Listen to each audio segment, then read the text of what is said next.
গোধূলির শেষ সোনালি আলোটুকু ও ধীরে ধীরে ঢাকা শহরের ব্যস্ত বুক থেকে মুছে যেতে শুরু করেছে। আকাশের এক কোণে জমতে শুরু করেছে গাঢ় বেগুনি আল নীলচে সন্ধ্যার মায়াবী অন্ধকার। টিএসসির চারপাশে চেনা বাস্তবতা তখনও বিন্দুমাত্র কমেনি। কোথাও চায়ের মাটির কাপে চামচের টুংটাং শব্দ, কোথাও একঝাঁক বিশ্ববিদ্যালয়ের বন্ধুদের উচ্চস্বরে আড্ডা আর যৌথ হাসির রোল, আবার কোথাও কোনো এক গাছের নিচে বসে গিটারের তারে ভেসে আসা অসম্পূর্ণ কোনো বিরহের গান। সব মিলিয়ে ঢাকার এই চিরচেনা সন্ধ্যাটা যেন প্রতিদিনের মতো নিজের একটা আলাদা প্রাণ নিয়ে বেঁচে আছে। কিন্তু চারপাশের এত মানুষের ভিড়, কোলাহল, আলো আঁধারির মাঝেও রাফিয়ার রোশনির চারপাশে যেন সম্পূর্ণ আলাদা এক পৃথিবী তৈরি হয়েছে। এক মায়াবী নিবিড় নীরবতা যেন ওদের দুজনেরকে চারপাশের জগৎ থেকে একদম বিচ্ছিন্ন করে রেখেছে। দুজন ফুটপাত ধরে পাশাপাশি হাঁটছে। রোশনির মুখে লেগে আছে অদ্ভুত এক শান্ত স্নিগ্ধ হাসি। কিছুক্ষণ আগেও যে মেয়েটা অফিস ফাইল, কাজের ডেডলাইন আর হাজারো দায়িত্বের লৌহ কঠিন বেড়াজালে বন্দি ছিল, নিজের জন্য যে একটা সুন্দর বিকেল কাটানোর কথা প্রায় ভুলেই গিয়েছিল, আজ সেই মেয়েটার যেন নিজের অজান্তে সম্পূর্ণ অন্যরকম এক মানুষে রূপান্তরিত হয়েছে। আর তার এই নিঃশব্দে বদলে যাওয়ার সবচেয়ে বড় কারণটা, হেঁটে যাচ্ছে ঠিক তার পাশেই রাফি।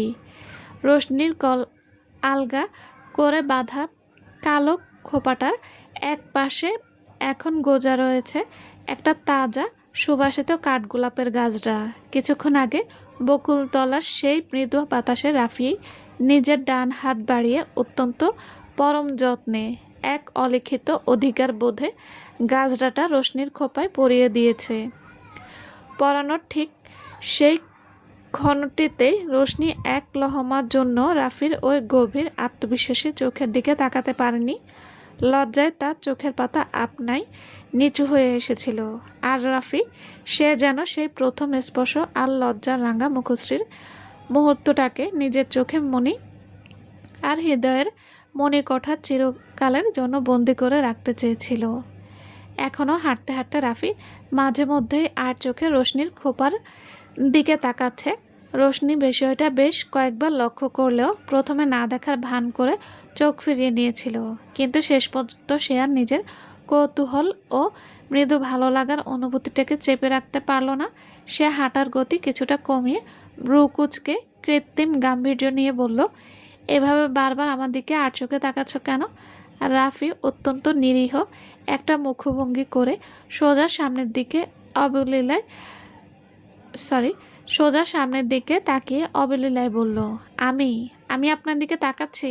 হ্যাঁ, তুমিই তাকাচ্ছ, না দেখার ভান করবে না একদম। কই, কখন তাকালাম? রোশনি এবার বেশ বিরক্ত মেশানো চোখে ওর দিকে সোজা তাকালো। এই যে একটু পরপর হাঁটছো আর চোরের মতো আর চোখে তাকাচ্ছ, আমি কিন্তু সব খেয়াল করেছি। রাফি এবার আর নিজের ঠোঁটের কোণে চিলতে হাসিটা চেপে রাখতে পারল না। সে মৃদু হেসে বলল, তার সেই হাসিতে কোনো চতুরতা ছিল না, ছিল এক বুক সরল ভালো লাগে।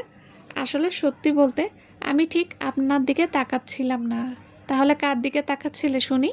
রাফি এবার আর আর চোখে না ফিরিয়ে সরাসরি রোশনির খোপায় দিকে ইশারা করে ধীর গভীর গলায় বলল, এটার দিকে। রোশনির সঙ্গে সঙ্গে নিজের বাম হাতটা উপরে তুলে চুলের খোপায় জড়িয়ে থাকা নরম কাঠগোলাপের গাছটাটা আলতো করে ছুঁয়ে দেখল। ফুলের পাপড়ির শীতল ছোঁয়া ওর আঙ্গুলে লাগতেই বুকের ভেতর কেমন যেন একটা দোলাচল তৈরি হলো।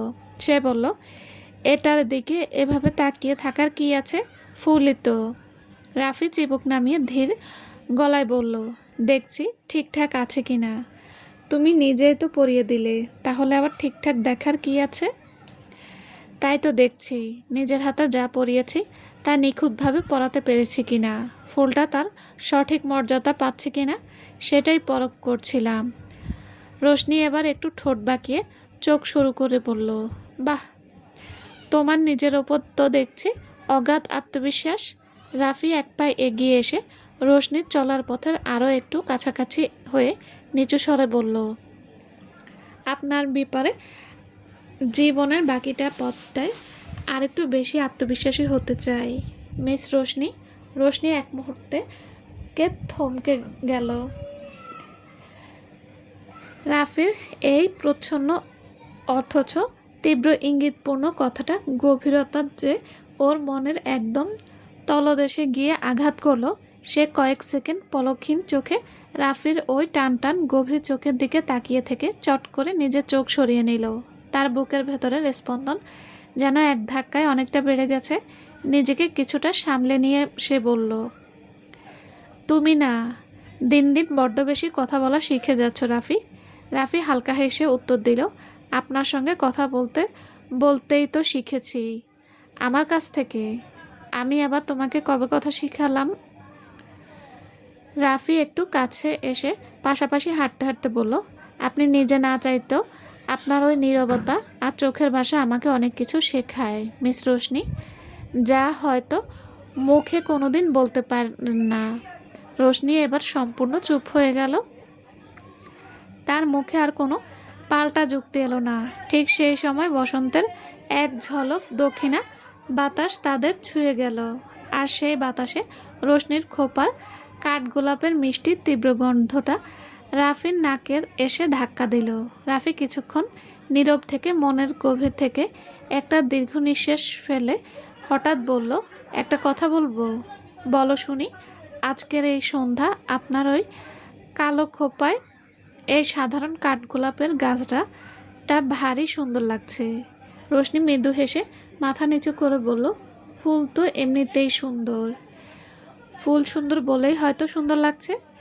রাফির সঙ্গে সঙ্গে দৃঢ়ভাবে মাথা নাড়ল, না একদমই তা নয়। তাহলে? রাফি এবার নিজের হাঁটা থামিয়ে সরাসরি রোশনির মুখোমুখি হয়ে দাঁড়ালো। নিয়ন আলোয় ওর নিচে তার চোখ দুটো অদ্ভুত এক মায়াজাল জলজল করছে। সে বলল, ফুলটা সুন্দর ছিল আমি মানছি, কিন্তু আপনার ওই কালো চুলের খোপায় আশ্রয় পাওয়ার পর ফুলটার সৌন্দর্য যেন আরও 1000 গুণ বেড়ে গেছে। রোশনির হাতটা একদম থমকে গেল। সে স্তব্ধ হয়ে দাঁড়িয়ে রইল। রাফিও তার থেকে মাত্র 1 হাত দূরত্বে দাঁড়িয়ে আছে। রোশনি নিজের চোখের গভীর ভেতরের তীব্র আলোড়ন আড়াল করতে চোখ দুটো একটু সরু করে তাকিয়ে বলল, তুমি কি আমাকে ইমপ্রেস করার চেষ্টা করছো রাফি? রাফি এই সোজাসুজি প্রশ্নে বিন্দুমাত্র বিচলিত বা লজ্জিত হলো না। সে তার চেনা আত্মবিশ্বাসী ভঙ্গিতে বলল, চেষ্টা করছি না মিস রোশনি, যা সত্যি, যা আমার মন দেখেছে আমি শুধু সেটাই প্রকাশ করছি। রাফি আর কোনো উত্তর দিল না। সে আর কথা বাড়িয়ে মুহূর্তটার গভীরতা নষ্ট করতে চাইল না। শুধু ধীর পায়ে আবার সামনের দিকে হাঁটতে শুরু করলো। কয়েক পা যাওয়ার পর রাফি খুব স্বাভাবিক সাবলীল ভঙ্গিতে নিজের হাত বাড়িয়ে রোশনির গালের ওপর এসে পড়া একটা এলোমেলো চুলের গোছা খুব আলতো করে সরিয়ে কানের পিছে গুজে দিল।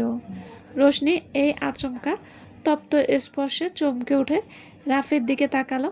রাফি কোনো রকম জড়তা না দেখিয়ে সঙ্গে সঙ্গে নিজের হাত সরিয়ে নিল এবং অত্যন্ত শান্ত গলায় বলল, চুলটা বারবার বাতাসের কারণে আপনার মুখের উপর এসে আপনার দৃষ্টি আটকে দিচ্ছিল।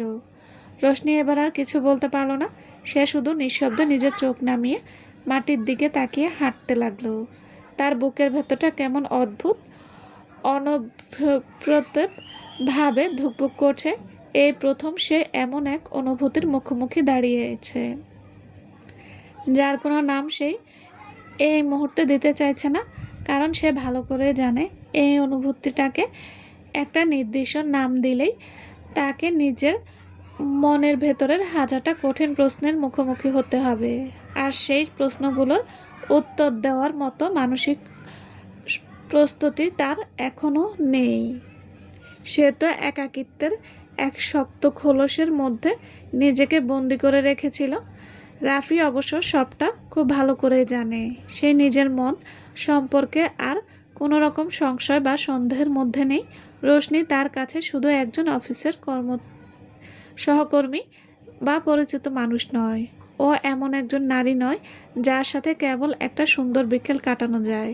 রোশনি তার এই শূন্য পরিবারহীন জীবনে ধীরে ধীরে এমন একজন অপরিহার্য মানুষ হয়ে উঠেছে যার মুখের এক চিলতে মিষ্টি হাসি দেখলে রাফির পুরো দিনটায় আর ক্লান্তি মুছে যায়। যার সামান্য মন খারাপের আভাস পেলে নিজের বুকের ভেতর এক তীব্র অস্বস্তি শুরু হয়। আর যার কাছ থেকে কাজের বাইরে একটা ছোট্ট ধন্যবাদ শুনল মনের অজান্তে এক অদ্ভুত আনন্দের জোয়ার বয়ে যায়। যেহেতু রাফির নিজের বলতে এই দুনিয়ায় কেউ নেই, সে এক এতিম নিঃসঙ্গ যুবক, তাই সে ভালোবাসার মূল্য আর আগলে রাখার গুরুত্ব অন্য যে কারো চেয়ে বেশি বোঝে। কিন্তু এই গভীর কথাগুলো সে এখনই রোশনিকে মুখে বলে তাড়াহুড়ো করতে চায় না, কারণ কিছু পবিত্র সম্পর্ককে খুব দ্রুত কোনো একটা নামের ফ্রেমে বেঁধতে গেলে তার ভেতরের আসল সৌন্দর্য আর টানটা নষ্ট হয়ে যায়। রাফি তাই আর কোনো কথা না বলে শুধু নীরবে রোশনির পাশে পাশে হাঁটতে লাগলো। আর রোশনি সে নিজের অজান্তেই তার হাঁটার গতি আরও একটু কমিয়ে দিল, যেন এই পিচঢালা পথটা আরও কিছুটা দীর্ঘ হয়, যেন এই মায়াবী সন্ধ্যাটা আরও কিছুটা সময় ধরে তাদের দুজনকে ধরে রাখে। অন্যদিকে কারিব ও প্রিয়র ফ্ল্যাটে তখন একেবারে অন্যরকম এক পারিপার্শ্বিক পরিবেশ। রাত নামার আগে ড্রয়িং রুম ও ডাইনিং স্পেসে সবকটা আলো উজ্জ্বল করে জ্বালিয়ে দেওয়া হয়েছে।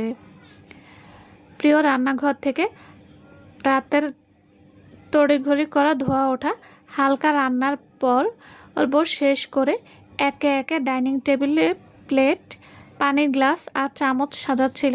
ওদিকে কারিব গেস্ট রুম থেকে নিজের বারবার ড্রয়িং রুমে আসছে। সে একবার দেওয়ালে ঝোলানো ঘড়ির কাঁটার দিকে তাকাচ্ছে, আবার সোফায় বসে দরজার লকের দিকে কান খাড়া করে রাখছে। একটু পরেই আবার সোফায় থেকে উঠে অস্থিরভাবে দু কদম হাঁটছে, আবার গিয়ে বসে পড়ছে। প্রিয় বেশ কিছুক্ষণ ধরে কিচেনের দরজার ওপাশ থেকে কারিবের এই অস্থির ও অদ্ভুত আচরণ লক্ষ্য করছিল। শেষ পর্যন্ত সে আর নিজের বিরক্তি চেপে রাখতে পারল না। হাতের দৃশ টাওয়ালটা টেবিলে রেখে কোমরে হাত দিয়ে কড়া গলায় বলল, আপনার সমস্যাটা কি বলুন তো? গত 5 মিনিটে আপনি অন্তত 7 বার ওই দরজার দিকে ওভাবে চোরের মতো তাকালেন কেন? কারিব প্রিয়র এই হুট করে দেওয়া ধমকে একটু চমকে উঠে সঙ্গে সঙ্গে মুখ ঘুরিয়ে অত্যন্ত নিষ্পাপ একটা ভাব ফুটিয়ে বলল, আমি আমি আবার কখন দরজার দিকে তাকালাম প্রিয়দর্শিনী? তুমি খামোকা আমার উপর দোষ চাপাচ্ছ। কই তাকালাম মানে? আমি নিজের চোখে দেখলাম আপনি সোফা থেকে ঘাড় ঘুরিয়ে দরজার দিকে তাকিয়ে আছেন। সত্যি করে বলুন তো কি হয়েছে?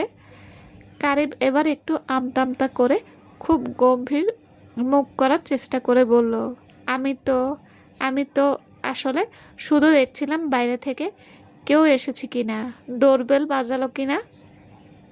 রোশনি ছাড়া এখন আর কে আসবে? এখন হুট করে আমাদের বাসায় কার আসার কথা শুনি? আহা, আসতে তো পারে, ধরো রাফি। প্রিয় সঙ্গে সঙ্গে নিজের চোখ দুটো সরু করে কারিবের দিকে তাকালো। সে বলল, রাফি আসবে কেন? ওর তো আজ অফিস শেষ করে নিজের বাসায় যাওয়ার কথা। কারিব এবার নিজের মুখে সেই চেনা চরম দুষ্টুমি ভরা হাসি ফুটিয়ে একটু ঝুঁকে এসে বলল, আরে প্রিয়দর্শিনী, তুমি বুঝছো না কেন? রাফি তো আজ অফিস শেষে রোশনিকে নিয়ে একটু ঘুরতে গেছে, কিন্তু এখন তো দেখছি রাত 8:30 পার হয়ে গেল, অথচ তাদের ফেরার কোনো লক্ষণ নেই। তোমার তো বেশ কৌতূহল হচ্ছে। প্রিয় ঠোঁট বাঁকিয়ে অবাকে সুরে বলল, বাহ, আমি কিছুই জানি না। আপনি জানলেন কিভাবে? নিজের শরীরের দিকে খেয়াল নেই, সংসারের ঠিক নেই, আর এখন এসেছে অন্যের প্রেমের খবর নিতে। আপনার এই ফাইজলামো স্বভাবটা কোনোদিনও যাবে না, না কারিব? কারিব প্রিয়র এই খোঁটা শুনে বিন্দুমাত্র দমে গেল না। সে নিজের সুস্থ হাতটা ড্রামাটিক স্টাইলে নিজের বুকের ওপর চেপে ধরে অত্যন্ত নাটকীয় ভঙ্গিতে বলল, আহা প্রিয়দর্শিনী, আমার সংসার তো দিব্যি চলছে। কে বলেছে আপনাকে যে সব ঠিকঠাক হয়ে গেছে কেন? আমি নিজে বলছি। আমার মন বলছে। আপনাকে কি কেউ জিজ্ঞাসা করেছে যে আপনার মন কি বলছে? কারিব এবার সোফা থেকে উঠে ধীর পায়ে প্রিয়র একদম কাছাকাছি এসে দাঁড়ালো। তার চোখের সেই গভীর মোহময় দৃষ্টি প্রিয় চোখের ওপর ফেলে একদম নিচু ফিসফিসে গলায় বলল, তুমি না জিজ্ঞেস করলে ও আমি নিজে থেকে হাজারবার বলে দেব প্রিয়দর্শিনী। আর একটা কথা জানো, তুমি যখন এভাবে মুখ লাল করে আমার ওপর রেগে গিয়ে চোখ রাঙাও না, তোমাকে তখন আরও অনেক বেশি সুন্দর লাগে। মনে হয় তোমার এখনই খেয়ে ফেলি। প্রিয়র বুকের ভেতরটা কারিবের এই আকস্মিক ঘনিষ্ঠতায় আর গভীর কণ্ঠস্বরে কেঁপে উঠল। সে নিজের ভেতরের হঠাৎ জেগে ওঠা তীব্র লজ্জা লুকাতে চট করে মুখটা অন্যদিকে ঘুরিয়ে নিয়ে বলল, আপনি আপনি সত্যি একটা অসহ্য করলোক কারিব। আপনার সাথে কোনো ভদ্র আলোচনা করাই বৃথা। কারিব প্রিয়র এই লাজুক মুখ দেখে উচ্চস্বরে হেসে উঠতে যাবে, ঠিক তখনই পাশের বেডরুম থেকে একটা অত্যন্ত ক্ষীণ কষ্ট ভেজা কান্নার শব্দ ভেসে এলো। সেই কান্নার আওয়াজটা ড্রয়িং রুমের বাতাসে পৌঁছানো মাত্রই প্রিয়র মুখে সেই হাসি এক মুহূর্তে গায়েব হয়ে গেল। কারিবের হাসির শব্দটাও মাঝপথে স্তব্ধ হয়ে গেল। দুজনে একসঙ্গে চমকে উঠে ভেতরের ঘরের দিকে ঘুরে তাকালো। ঠিক পরের মুহূর্তেই আবার সেই একই কান্নার শব্দ একটু জোরে অত্যন্ত কাতর কণ্ঠে ভেসে এলো, মাম্মা, ও মাম্মা। প্রিয় হাতের সমস্ত কাজ ফেলে এক মুহূর্তের জন্য চিন্তা না করে পাগলের মতো দৌড়ে কিয়ারার ঘরের দিকে ছুটে গেল। কারিবও তার বুকের ভেতরের অপারেশনের তীব্র সেলাইয়ের টান আর শরীরের সমস্ত ক্লান্তি বৃথা এক নিমিষেই ভুলে গিয়ে সোজা দেওয়াল ধরে ধরে কোনো মতে নিজেকে সামলে প্রিয়র পিছু পিছু বেডরুমের দিকে পা বাড়ালো। বেডরুমের দরজা ঠেলে ভেতরে ঢুকতেই প্রিয়র বুকের ভেতরটা এক মুহূর্তে ভয়ের তীব্র আশঙ্কায় হিম হয়ে গেল। বিছানার ওপর ছোট্ট পুতুলটার মতো বসে আছে 4 বছরের কিয়ারা। ওর চোখ দুটো জ্বরের ঘোরে আধো বোঝা, ফর্সা গোলগাল মুখটা কান্নায় আর তীব্র উত্তাপে একদম টকটকে লাল হয়ে গেছে। ও নিজের ছোট্ট দুটো হাত দিয়ে বিছানার চাদরটা খামচে ধরে ফুপিয়ে কাছে কাশির পাশে বসে ভয়ার্ত চোখে কিয়ারার দিকে তাকিয়েছিল। প্রিয় দ্রুত বিছানায় উঠে কিয়ারাকে নিজের বুকের মধ্যে টেনে নিতেই ও শরীরের সেই অস্বাভাবিক জ্বলন্ত চুল্লির মতো উত্তাপ অনুভব করে হাত সরিয়ে নেওয়ার মতো আটকে উঠল। আল্লাহ, এত গরম শরীর শরীর তো পুরো পুড়ে যাচ্ছে। প্রিয়র গলার স্বর কাঁপতে লাগলো। কারিবও নিজের ডান হাতটা ঝুলিয়ে রাখা অবস্থায় কোনো মতে দরজার চৌকাঠ পেরিয়ে বিছানার পাশে এসে দাঁড়ালো। তার মুখও মুহূর্তেই ভয়ে ফ্যাকাশে হয়ে গেল। কি হয়েছে প্রিয়দর্শিনী? কিয়ারার কি হয়েছে? প্রিয় দ্রুত ড্রয়ার থেকে থার্মোমিটার এনে ক্রিয়ার তাপমাত্রা মাপল। থার্মোমিটারের রিডিংয়ের সংখ্যাটা দেখা মাত্রই প্রিয়র কপালে দুশ্চিন্তা আর আতঙ্কের গভীর ভাঁজ পড়ল। জ্বর প্রায় 103 ডিগ্রি ছুঁই ছুঁই। কারিব অস্থির হয়ে বলল, তুমি দ্রুত আমাদের ফ্যামিলি ডক্টরকে ফোন করো প্রিয়দর্শিনী। ঘরে বসে থাকা যাবে না। হ্যাঁ, আমি এখনই করছি। প্রিয় কাপা হাতে ফোনটা বের করে ডাক্তারের নাম্বারে ডায়াল করতে লাগলো। ওপাশে ডাক্তারের সাথে কথা বলার সময় কারিব অত্যন্ত ধীর পায়ে বিছানার একদম কিনারে এসে বসলো।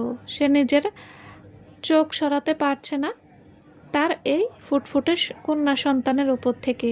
কিয়ারা তীব্র জ্বরের ঘোরে কারিবের গলার আওয়াজ পেয়ে নিজের ভারী চোখের পাতা দুটো একটু মেলল। তার সেই নিষ্পাপ দুর্বল হাতটা ধীরে ধীরে সামনে বাড়িয়ে দিল কারিবের দিকে। আঙ্কেল, অত্যন্ত দুর্বল কণ্ঠে ডাকলো কিয়ারা। সে নিজের ভালো বাম হাতটা বাড়িয়ে কিয়ারার সেই জ্বলন্ত তুলতুলে ছোট্ট হাতটা শক্ত করে নিজের মুঠোয় ধরে ফেলল। আমি আছি মা, আমি আছি তোমার পাশে। তোমার কিচ্ছু হবে না প্রিন্সেস। কিয়ারা আবার নিজের চোখ দুটো বন্ধ করে ফেলল। তার কপাল দিয়ে সামান্য ঘামের ফোঁটা বের হচ্ছে। কিছুক্ষণ পর সে জ্বরের ঘোরে অবুঝের মতো বিড়বিড় করে খুব ক্ষীণ কাপা গলায় বলে উঠল, আমাল, আমাল বাবা কই মাম্মা? বাবাল কোথায়? কারিবের পুরো শরীর যেন এক মুহূর্তে পাথর হয়ে গেল। সে যেখানে বসেছিল সেখানে স্তব্ধ হয়ে রইল। ওদিকে প্রিয় ডাক্তারের সাথে কথা শেষ করে ফোনটা বিছানায় নামিয়ে রাখল। পুরো ঘরটা যেন এক লহমায়, এক নিস্তব্ধ ভারী শ্মশানের মতো নিস্তব্ধতায় ঘেরা হয়ে গেল। কারিবের চোখের কোণটা মুহূর্তেই নোনা জলে ভিজে উঠল। সে নিজের ভালো হাতটা দিয়ে কেয়ারার কপালে আলতো করে হাত বুলিয়ে দিতে দিতে অত্যন্ত ভাঙা গলায় শুধালো, তোমার তোমার বাবাকে খুব মনে পড়ছে প্রিন্সেস? কেয়ারা চোখ না মেলেই মাথাটা এপাশ ওপাশ করে ফুপিয়ে কেঁদে উঠল। হুম, সবার বাবা আছে। আমার বাবা কোথায় থাকে? আমার বাবা আমার কাছে আসে না কেন? কারিবের বুকের ভেতরটা তীব্র এক অপরাধবোধ আর যন্ত্রণায় মোচড় দিয়ে উঠল। কিয়ারা আবার অবুঝের মতো বলল, বাবা কি আমার উপরে লাগ করেছে মাম্মা? আমি কি পচা মেয়ে? একদমই না প্রিন্সেস। বাবা তোমার ওপর একটুও রাগ করেনি। তুমি তো বাবার কলিজা, বাবার লক্ষ্মী মেয়ে। কারিবের গলা ধরে এলো। সে আর কথা বলতে পারল না। সে মুখ ঘুরিয়ে নিজের চোখের জল আড়াল করার ব্যর্থ চেষ্টা করলো। কিয়ারা এবার চোখ মেলে সরাসরি প্রিয়র দিকে তাকালো, যে ততক্ষণে কিয়ারাকে কারিবের হাত থেকে নিজের কোলে টেনে নিয়েছে। কিয়ারা প্রিয়র শায়ের আঁচলটা টেনে ধরে বলল, আমাল বাবা কই বলো না? কেন বাবা আসে না? প্রিয় নিজের চোখের জল চেপে মেয়ের মাথায় হাত বুলিয়ে শান্ত করার চেষ্টা করে বলল, ঘুমাও মা, ঘুমাও। এখন অনেক রাত হয়েছে, শরীর খারাপ তো। এখন এসব কথা বলতে নেই। চুপচাপ চোখ বন্ধ করো সোনা। কিয়ারা এবার ভীষণ অভিমানী আর জেদি গলায় কান্না কেঁদে উঠল, যা সে সাধারণত করে না। না, আগে বলো তুমি, আমার সব ফ্রেন্ডদের বাবা আছে। ওলা শিখ হলে আদল বাবা, আদল কত আদল করে, কত চকলেট কিনে দেয়। আমি শিখ হলে আমার বাবা আমার কাছে আসে না কেন? আমার বাবা আমাকে আদল করে না কেন মাম্মা? ঘুমাও মা, তোমার শরীরে অনেক জ্বর, একদম জেদ করো না। প্রিয় কিয়ারাকে বারবার শান্ত করার চেষ্টা করলো। কিয়ারা আজ কোনোভাবেই মানতে চাইছে না। জ্বরের ঘোরে তার ভেতরের জমানো অবদমিত শূন্যতাটা যেন আজ অগ্নুপাতের মতো ফেটে বের হচ্ছে।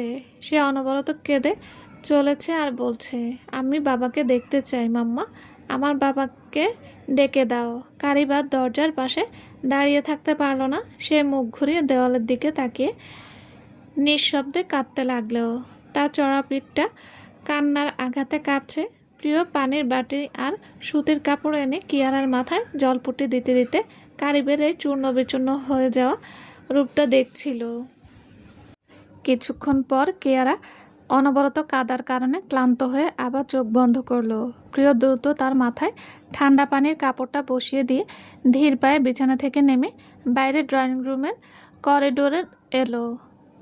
কারিব তখনও দেওয়াল ধরে দাঁড়িয়ে আছে। তার মুখে কোনো চেনা হাসি নেই, চোখে কোনো চতুরতা নেই, আছে শুধু এক সীমাহীন অতল অসহায়তা। কারিব খুব নিচু ফিসফিসানি অথচ তীব্র এক কষ্ট মেশানো গলায় বলল, আর কতদিন প্রিয়দর্শিনী, আর কতদিন? প্রিয় থমকে দাঁড়িয়ে গেল। সে সোজা কারিবের চোখের দিকে তাকিয়ে বলল, কি বলতে চাচ্ছেন আপনি? আর কতদিন আমার নিজের সন্তানকে এই মিথ্যা সান্ত্বনা দিয়ে রাখবে যে তার বাবা অনেক দূরে আছে? আজও তীব্র জ্বরে পড়ছে প্রিয়দর্শিনী। এই অসহ্য যন্ত্রণার মাঝেও ওর অবোধ মুখে একটাই প্রশ্ন, আমার বাবা কই? কারিবের গলায় আর স্বর এবার সত্যিই কেঁপে উঠল। চোখ থেকে জল গড়িয়ে পড়ল। সে বলল, তুমি কি জানো? এই প্রশ্নটা যখন ওর মুখ থেকে বের হয় তখন একটা বাবা হিসেবে আমার কেমন লাগে? মনে হয় কেউ আমার বুকে জ্বলন্ত ছুরি চালিয়ে দিচ্ছে। প্রিয় নিজের চোখ নামিয়ে অত্যন্ত আস্তে বলল, আমি জানি আপনার কষ্ট হচ্ছে কারিব, সবটাই আমি বুঝি।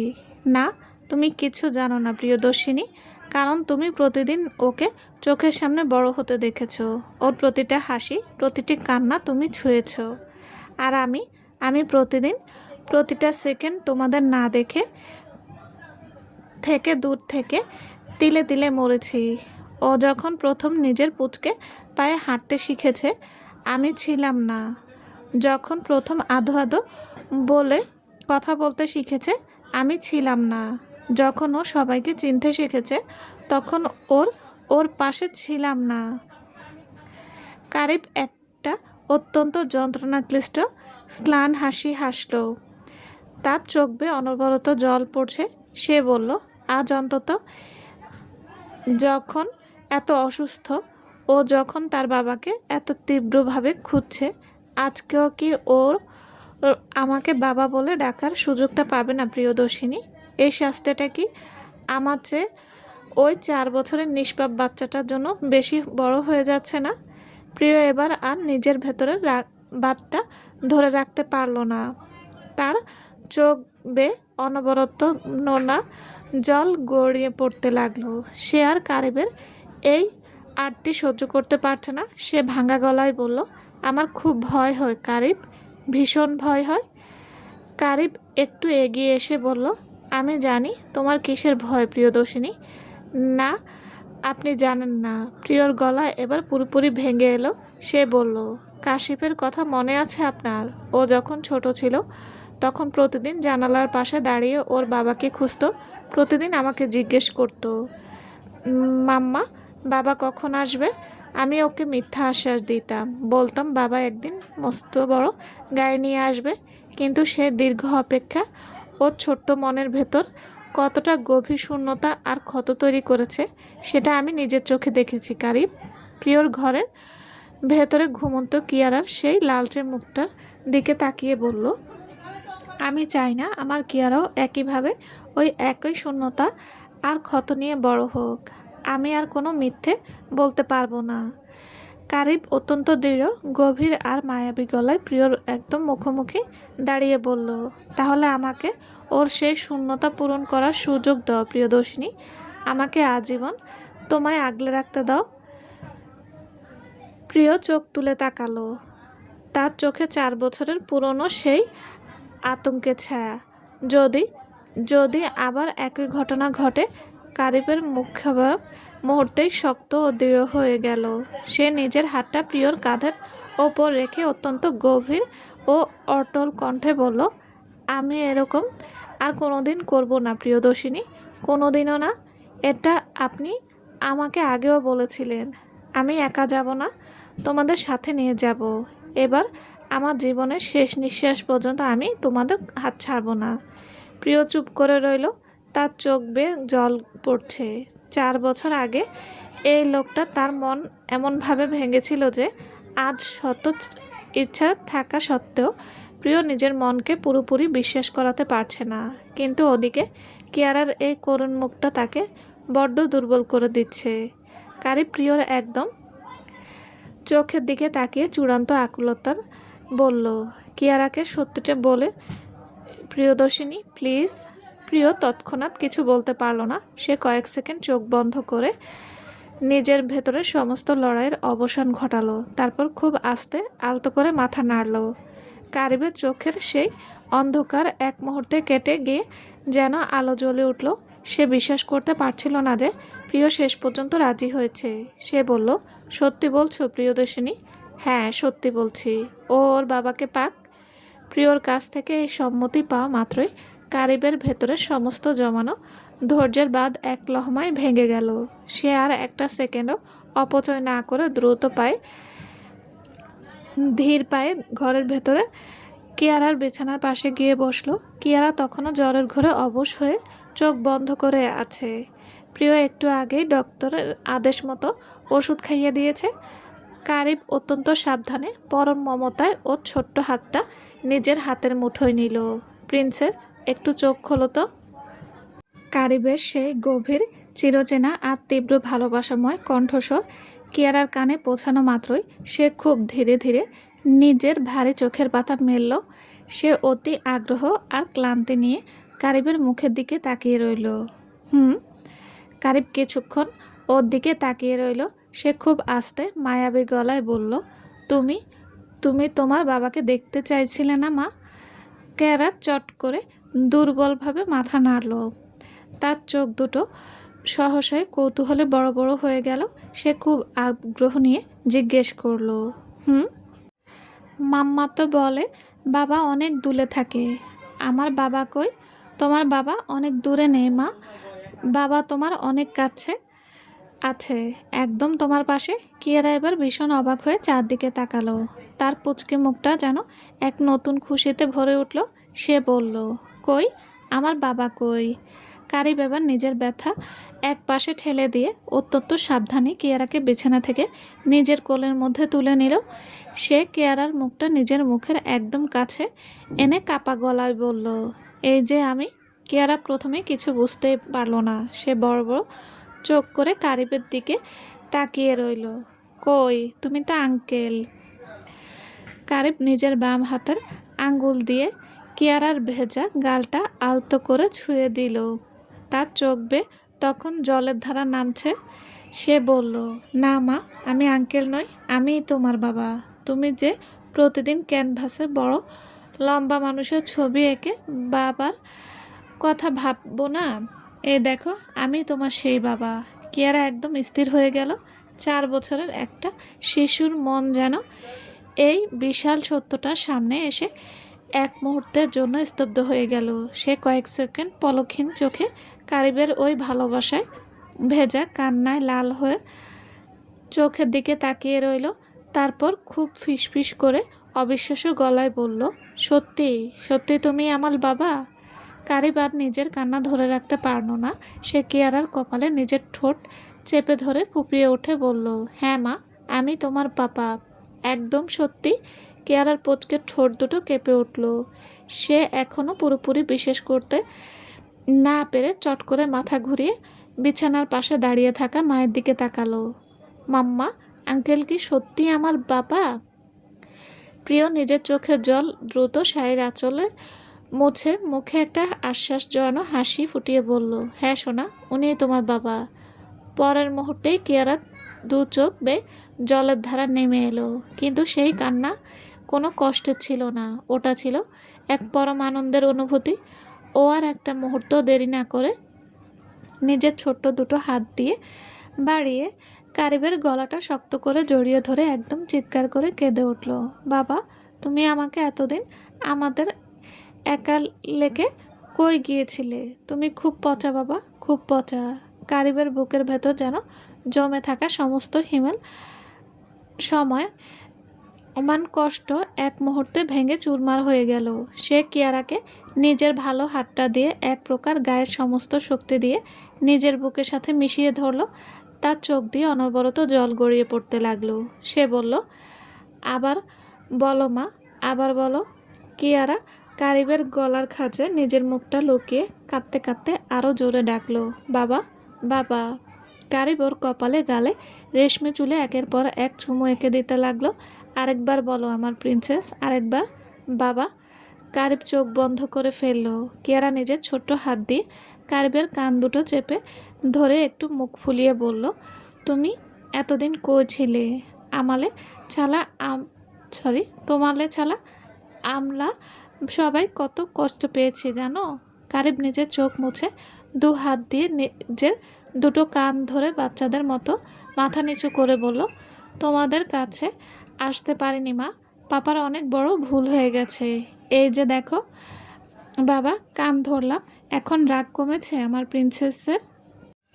কিয়ারা একটু ভাব নিয়ে বলল, তবে প্রমিস করো আবার আমাদের ফেলে চলে যাবে না তো?